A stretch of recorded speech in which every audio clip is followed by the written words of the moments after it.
Wassalamu ala asyrafil anbiya wal mursalin Sayyidina Muhammadin wa ala alihi wa sahbihi ajma'in.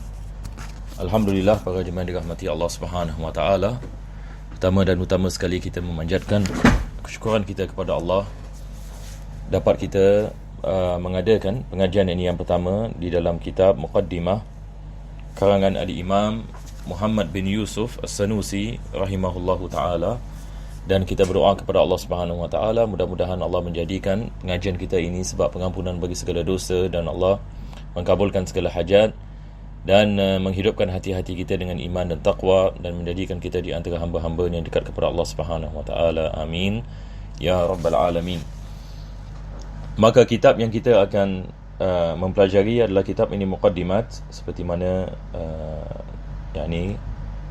saya telah menerangkan di dalam kita punya post ya.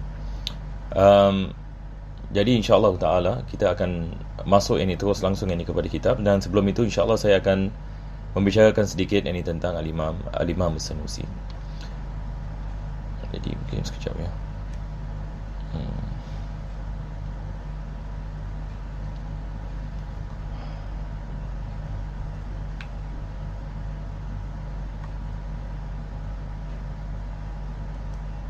Al-Imam As-Sanusi, nama beliau adalah Muhammad bin Yusuf, dan beliau dikenali ini sebagai Al-Tilmisani.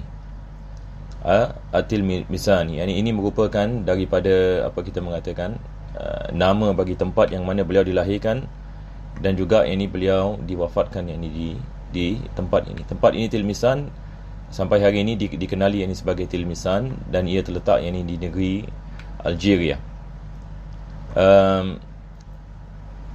Maka beliau seorang ulama yang terkenal, yang hidup ini pada abad ini yang ke-9, dan beliau ini mengarang ini banyak kitab-kitab ini dalam berbagai bidang dalam agama Islam. Beliau mengarang ini kitab misalan dalam akidah, banyak ini kitab yang ditulis oleh beliau. Begitu juga dalam bahasa Arab, dalam balarah. Beliau menulis ini kitab dalam mantiq, begitu juga dalam ilmu fiqh, dalam ilmu hadis dan tafsir.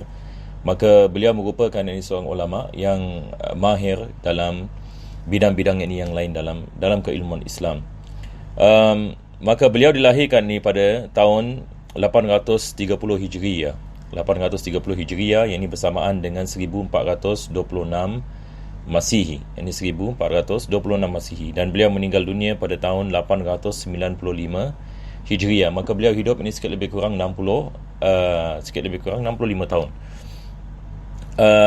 Dan beliau meninggal dunia di Tilmisan, dan ramai anak murid beliau yang mempelajari, yang mendapatkan manfaat daripada beliau. Dan salah seorang daripada mereka menulis kitab yang membicarakan tentang manaqib al-imam. Manaqib ini bagi al-Imam As-Sanusi. Di dalam ini ilmu aqidah, al-Imam As-Sanusi beliau mengarang kitab-kitab ini yang kecil dan juga kitab-kitab yang besar. Daripada sebab ini beliau mengarang kitab-kitab yang kecil, sebab beliau mendapati ramai orang ini pada zaman beliau yang tidak ada kemampuan untuk membaca dan memahami kitab-kitab akidah yang besar. Sebagai misal, beliau pada mulanya mengarang kitabnya yang dikenali sebagai Al-Kubra, Al-Kubra As-Sanusi, dan beliau mendapati ramai orang tidak dapat memahami apa yang beliau sedang membicarakan. Maka beliau merumuskan kitab ini Al-Kubra ini kepada kitab Ummul Barahin, yang dikenali juga sebagai kitab As-Surah. Jadi kita ada Kubra, kita ada As-Surah. Surah ini adalah kitab ini yang kecil, dan ini yang kitab yang kita telah membicarakan pada kali yang lepas ini sebelum kita masuk kepada pengajian ini. Kitab Surah ini kitab Imam As-Sanusi dikenali sebagai Ummul Barahin, dan ini yang kitab yang terkenal di Nusantara. Ramai ulama-ulama kita yang menterjemahkan kepada bahasa Melayu dan menulis syarah ini ke atasnya, yang dipelajari oleh ramai orang ini daripada 400 tahun yang lalu di Indonesia, di Malaysia dan juga di Singapura. Beliau juga ada kitab yang dikenali sebagai kitab Al-Wusta. Jadi dia ada Kubra, dia ada Wusta, dia ada Surah.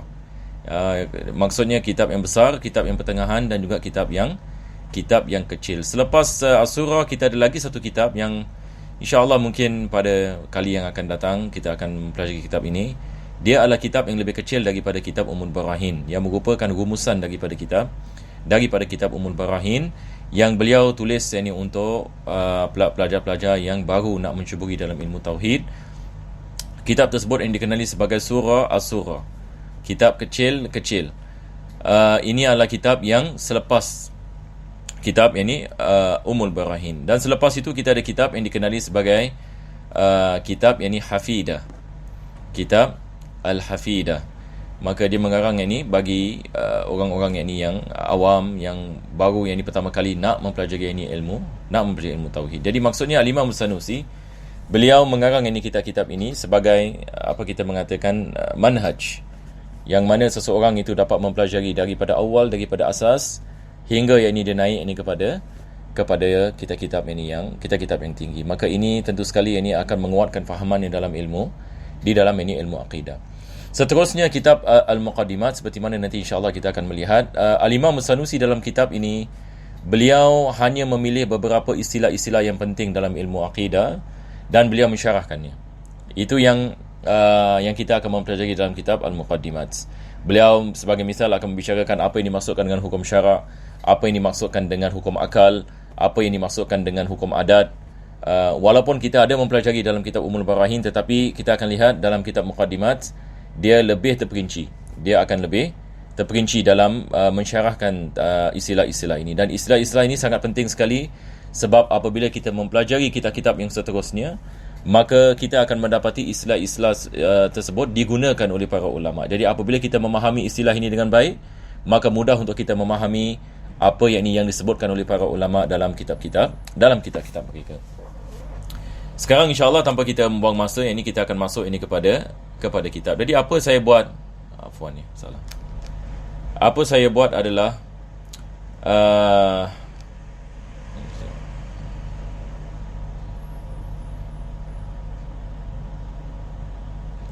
maaf ya, sekejap.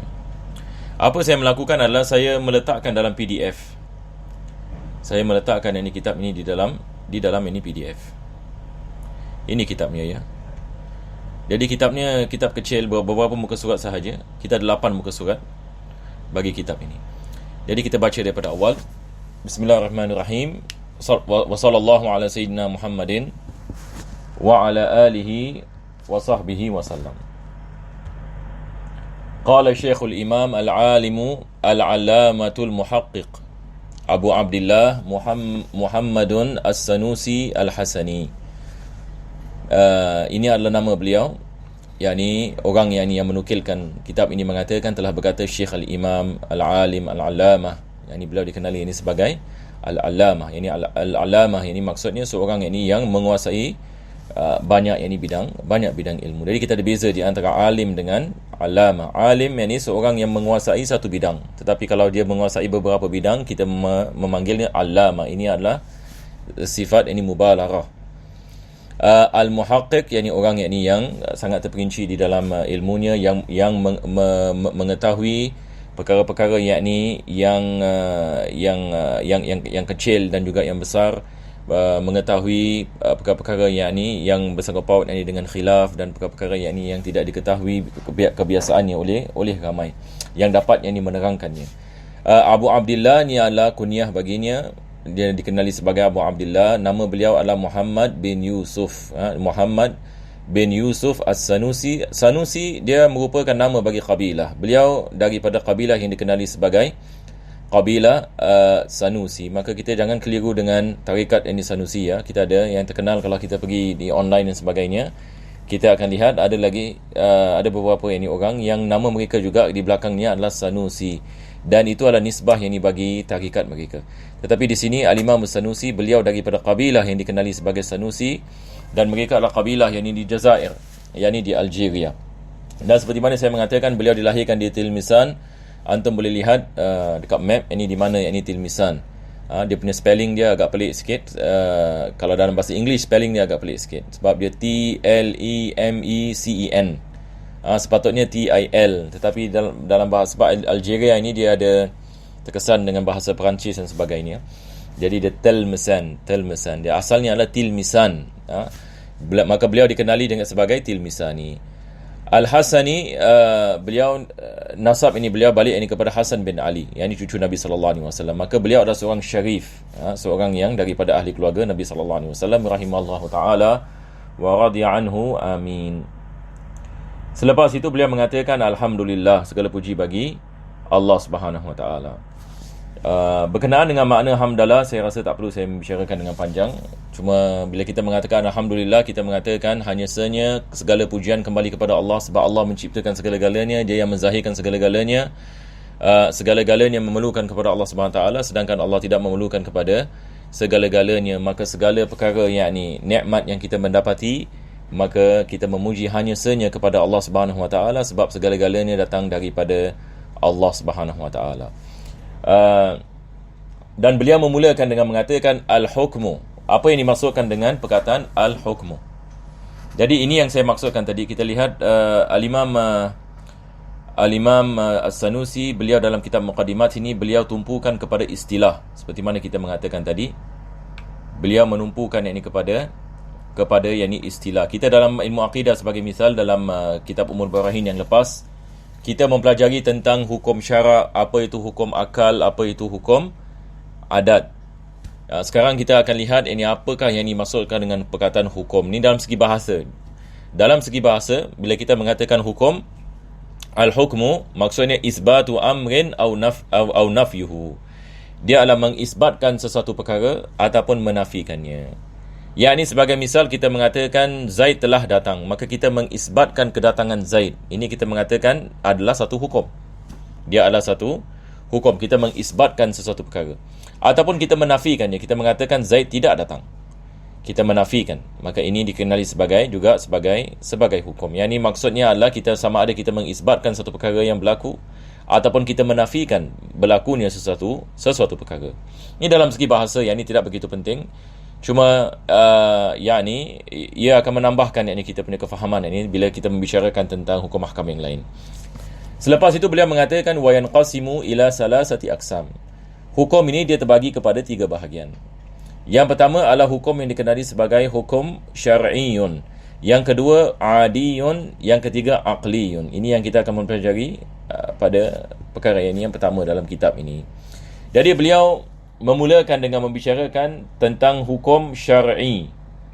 Apakah yang dimaksudkan dengan syar'i?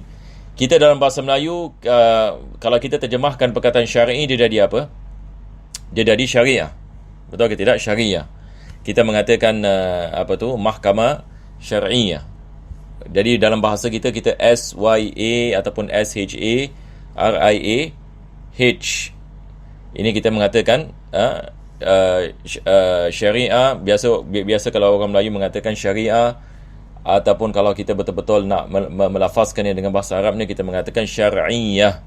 Dia adalah perkataan yang kita mengatakan tasydid ini pada huruf ya. Apakah yang dimaksudkan dengan hukum syar'iyah? Apa yang dimaksudkan dengan hukum syar'iyah ataupun hukum syar'i? Maka ini definisinya yang kita akan mempelajari.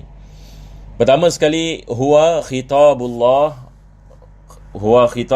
ta'ala al-muta'alliqu bi af'alil mukallafin bitalabi awil ibahati awil wad'i lahuma. Jadi ini definisinya. Dia adalah khitab Allah Subhanahu wa taala. Apakah yang dimaksudkan dengan perkataan khitab? Yang ini perkataan khitab, boleh kita mengatakan dia adalah kalam Allah Subhanahu wa taala. Seperti mana kita belajar dalam ilmu aqidah, Allah mempunyai beberapa sifat ma'ani.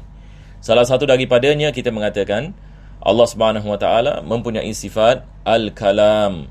Dan kalam ini Allah Subhanahu wa taala adalah sifatun azaliyatun nafsiyatun laysat biharfin wala saut tadullu ala jami'il ma'lumat. Ini adalah kalam ini Allah Subhanahu wa taala. Maka kalam Allah adalah azali. Azali, dia tidak ada awal ini baginya, dan dia bukan huruf dan suara. Berbeza dengan kalam kita. Saya apabila saya berbual, saya huruf dan suara. Betul ke tidak? Apa yang kita baca juga adalah huruf. Tapi kalam ini Allah Subhanahu wa taala dia ada kalam nafsi. Maka dalam ilmu akidah kita membezakan di antara kalam nafsi dengan kalam lafzi. Kita tidak menisbahkan kalam lafzi sebagai sifat qadimah bagi Allah Subhanahu wa taala, sebab kalam lafzi dia adalah hadis. Maka kalam nafsi, yakni di sebalik, kita memberikan misal seperti di sebalik yakni makna Al-Quranul Karim, di sebalik yakni makna ayat-ayat yakni Al-Quranul Karim, ini adalah kalam nafsi yang kita mengatakan kalam qadim, dia qa'imatun bidzatihi ta'ala, yang ada yakni pada zat Allah Subhanahu wa ta'ala. Ini yang kita maksudkan. Maka yang dimaksudkan dengan hukum syar'i, pertama sekali dia adalah khitabullah, kalam ini Allah Subhanahu wa ta'ala. Tapi yang jenis ini seperti apa kalam Allah Subhanahu wa ta'ala? Mengatakan al-muta'alliqu bi af'alil mukallafin, kalam ini Allah Subhanahu wa ta'ala yang berta'alluq ataupun yakni bersangkut paut yakni dengan perbuatan yakni mukallaf. Ini apa maksudnya? Sekarang saya akan memberikan misal untuk kita faham ini perkara ini dengan mudah. Kita semua memahami bahawasanya perbuatan solat adalah wajib, betul ke tidak?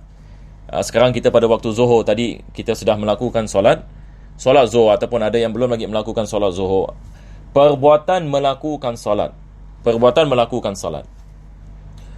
apakah hukumnya? Hukumnya adalah wajib. Perbuatan yang melakukan solat hukumnya adalah wajib. Bagaimana kita mengetahui ia adalah wajib? Sebab ia berkait ini dengan firman Allah Subhanahu wa ta'ala. Allah Subhanahu wa ta'ala mengatakan wa aqimus salah, yakni dirikanlah salat. Yakni perkataan ini dia membawa yakni makna perintah, dan perintah membawa makna kewajipan, yakni salat itu adalah wajib. Maka apa yang wajib adalah perbuatan mukallaf. Wajib ini dia berkait ini dengan dia adalah perbuatan yang mukallaf. Ini kita mengatakan melakukan salat itu adalah wajib.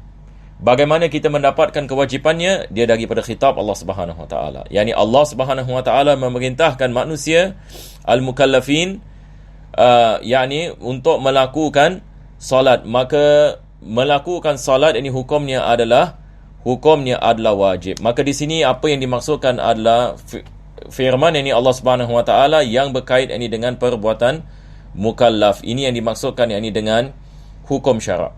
Jadi bila kita mengatakan hukum syar'i, dia mesti kembali kepada khitab ini Allah Subhanahu wa ta'ala. Tapi kalau dia tidak kembali kepada khitab Allah, dia tidak kembali kepada wahyu daripada Allah Subhanahu wa ta'ala, maka dia bukan hukum syarak. Yakni sebagai misal, kalau saya mengeluarkan satu undang-undang, saya mengatakan diwajibkan kita yakni melakukan sesuatu yakni perbuatan, ini bukan hukum syarak. Betul tak? Ini adalah daripada manusia itu sendiri. Tetapi bila kita mengatakan ini adalah daripada Al-Quranul Karim, perintah ini adalah daripada Al-Quranul Karim ataupun daripada hadis Nabi SAW, sebab apa yang disebut oleh Nabi SAW dia adalah wahyu daripada Allah SWT. Begitu juga dengan perbuatannya, begitu juga dengan persetujuannya. Seperti mana kita mempelajari dalam ilmu hadis, kita mengatakan hadis ini adalah aqwaluhu wa af'aluhu wa taqriratuhu, percakapan Nabi SAW, perbuatan Nabi SAW, dan begitu juga dengan perkara-perkara yang disetujui oleh Nabi SAW, dia adalah wahyu daripada Allah Subhanahu wa ta'ala. Jadi apabila kita mengeluarkan, kita istinbat ini dalam, seperti mana dalam ilmu usulul fiqh ini, kita mengeluarkan hukum daripada Al-Quranul Karim ataupun daripada hadis Nabi SAW, maka ini adalah hukum syarak. Sebab ini dia bersangkut paut ini dengan perintah Allah Subhanahu wa ta'ala ataupun wahyu daripada Allah Subhanahu wa ta'ala. Jadi perintah Allah Subhanahu wa ta'ala yang bersangkut paut dengan perbuatan yakni mukallaf, ini yang kita maksudkan dengan hukum syarak. Dan jenis yakni perintah-perintah ini terbagi kepada 3 bahagian. Yakni jenis khitab ini Allah Subhanahu wa ta'ala bila yang bersangkut paut dengan perbuatan mukallaf ini terbagi kepada 3. Ini yang penulis mengatakan di sini. Pertama sekali dia mengatakan bitalabi awil ibahati awil wad'i. Jadi kita ada 3. Jadi kita boleh bagikan hukum syarak ini. Di bawah hukum syarak dia adalah khitab Allah Subhanahu wa ta'ala. Di bawah yang khitab Allah Subhanahu wa ta'ala terbagi kepada 3 bahagian. Yang ni kita ada at-talab. Talab ini maksudnya perintah daripada Allah. Yang kedua, kita ada ibaha. Ibaha maksudnya Allah memberikan pilihan, sama ada kita nak melakukannya ataupun kita tidak melakukannya. Yang ketiga adalah al-wad'. Yang ni perintah Allah Subhanahu wa ta'ala ataupun firman Allah Subhanahu wa ta'ala yang bersangkut dengan sesuatu perkara yang menjadi sebab ataupun syarat ataupun mani'. Nanti kita akan bicarakan insya-Allah. Mungkin kali ini kita tak sempat. Nanti hukum wada' insya-Allah kita akan membicarakan pada pengajian kita yang akan datang. Jadi yang pertama sekali kita ada firman Allah Subhanahu wa ta'ala yang bersangkut paut dengan perintah, talab. Allah Subhanahu wa ta'ala yakni memerintahkan kita dengan beberapa perintah. Betul ke tidak? Yakni kita sebagai orang Islam sekarang ini, Kita adalah mukallaf. Allah Subhanahu Wa Taala memerintahkan kita dengan beberapa perintah. Sebelum itu, perkataan mukallaf ini, kita pun harus faham ini definisi ini. Mukallaf ini dia ada beberapa syarat. Ada 4 syarat. Pertama sekali, bila kita mengatakan mukallaf, dia adalah seorang yang sudah baligh. Sudah baligh. Yang kedua adalah seorang yang berakal. Yang ketiga, seorang yang mempunyai panca indera yang selamat. Yakni maksudnya dia bukan seseorang yang buta dan tuli dalam masa yang sama, yang tidak dapat mendapati ilmu. Yakni dia ada panca indera yang mana dengannya dia dapat memahami khitab. Dia dapat memahami ini perintah Allah SWT. Yang keempat adalah dakwah Islam telah sampai kepadanya. Maka ini adalah mukallaf. Jadi mukallaf ini secara umum dia termasuk orang yang bukan Islam. Dia termasuk ini orang yang bukan Islam. Kalau agama Islam telah sampai kepadanya. Jadi biasa kita di Singapura dan Malaysia, orang yang bukan Islam ditinggal di daerah ini, mereka adalah mukallaf. Mereka adalah mukallaf. Ini sebab mereka tinggal dengan bersama orang Islam, mereka dengar tentang Islam, mereka lihat perbuatan ini orang Islam, dan mereka memahami sebahagian daripada hukum ahkam yang dilaksanakan oleh umat Islam, maka mereka adalah mukallaf. Tetapi kalau sekiranya ada orang yang bukan Islam tinggal di hutan misalnya, yang dakwah Islam tak sampai kepadanya dan mereka pun tak jumpa orang, maka ini bukan mukallaf. Maka Allah Subhanahu Wa Taala seperti mana mengatakan, wa ma kunna mu'adzibina hatta nab'atha rasula. Kami tidak akan mengazabkan satu kaum sehingga kami menghantarkan kepada mereka seorang rasul. Jadi ini yang dimaksudkan dengan mukallaf. Jadi firman Allah Subhanahu Wa Taala pun wahyu daripada Allah Subhanahu Wa Taala pun kalam Allah Subhanahu Wa Taala yang bersangkut paut dengan perbuatan, yakni mukallaf. Yakni Allah Subhanahu Wa Taala pertama sekali talab, Allah memerintahkan mukallaf. Maka perintah ini dia terbagi kepada 2 bahagian. Kita ada perintah untuk melaksanakan dan perintah untuk meninggalkan. Kita ada amar dengan nahi. Allah memerintahkan untuk kita melaksanakan beberapa perkara dan Allah melarang kita melakukan beberapa perkara. Sebagai misal, Allah memerintahkan kita melakukan salat dan zakat dan puasa, dan Allah melarang kita melakukan zina dan mengumpat dan mencuri. Maka dia terbagi kepada 2 bahagian. Maka bahagian yang pertama adalah perintah untuk melaksanakan. Maka perintah untuk melaksanakan terbagi kepada 2 bahagian. Kita ada perintah untuk melaksanakan yang ditekankan, dan yang kedua adalah perintah yang diperintahkan yang tidak ditekankan. Maka yang ditekankan yang dimasukkan dengan wajib, yang tidak ditekankan yang dimasukkan dengan sunnah. Yang begitu juga ini perintah untuk tidak melaksanakan juga terbagi kepada 2 bahagian. Yang ditekankan dengan yang tidak ditekankan. Yang ditekankan adalah yang dikenali sebagai haram, yang tidak ditekankan dikenali dikenali sebagai makruh. Ini yang disebutkan oleh penulis, ini yang seterusnya. Kita lihat apa beliau mengatakan. Beliau mengatakan wa yadkhulu fit talabi arba'atun. Maka beliau memulakan dengan membicarakan tentang talab. Maka beliau mengatakan ada 4 perkara. Di bawah yakni talab, kita ada 4 perkara. Yang pertama sekali al-ijab, yakni mewajibkan. Ini perintah yakni yang mewajibkan. Perkara yang kedua adalah perintah yang mensunnahkan. Perkara yang ketiga adalah perintah yang mengharamkan. Perkara yang keempat adalah perintah yang memakruhkan. Jadi kita ada wajib, mandub, yakni yang sunnah, haram dengan makruh. Maka ini di bawah talab. Ini di bawah talab. Maka al-ijab dengan nadab di bawah perintah untuk melaksanakan, tahrim dengan karaha di bawah perintah untuk meninggalkan. Jadi bila kita mengatakan perintah yang ditekankan, apa maksudnya bila kita mengatakan perintah untuk melakukan satu perkara yang ditekankan? Maksudnya kalau kita tidak melakukannya ada iqab. Ada dia punya punishment. Begitu juga kalau kita mengatakan perintah untuk meninggalkan satu perkara yang ditekankan, maksudnya kalau dilakukan ada punishment, ada iqab. Jadi perintah yang ditekankan untuk melakukan adalah perkara yang wajib. Perintah yang tidak ditekankan adalah mandub. Perintah yang melarang, yang ditekankan adalah haram, yang tidak ditekankan adalah makruh. Jadi ini yang dimaksudkan yang dimaksudkan dengan talab. Maka Allah Subhanahu Wa Taala dia mewajibkan, dia mensunnahkan, dia mengharamkan, dia memakruhkan. Jadi 4 perkara. Jadi ini adalah talab. Perintah Allah khitab Allah Subhanahu Wa Taala yang bersangkut paut dengan perbuatan mukallaf, dan jenisnya adalah perintah. Jenis khitab ini dia adalah ini perintah, dan perintah terbagi kepada 2 bahagian seperti mana yang kita mengatakan. Jadi ini adalah bahagian pertama daripada khitab Allah Subhanahu Wa Taala yang bersangkut paut dengan perbuatan perbuatan mukallaf. Selepas itu beliau mensyarahkan apakah yang dimaksudkan dengan ijab. Apa yang dimaksudkan dengan ijab.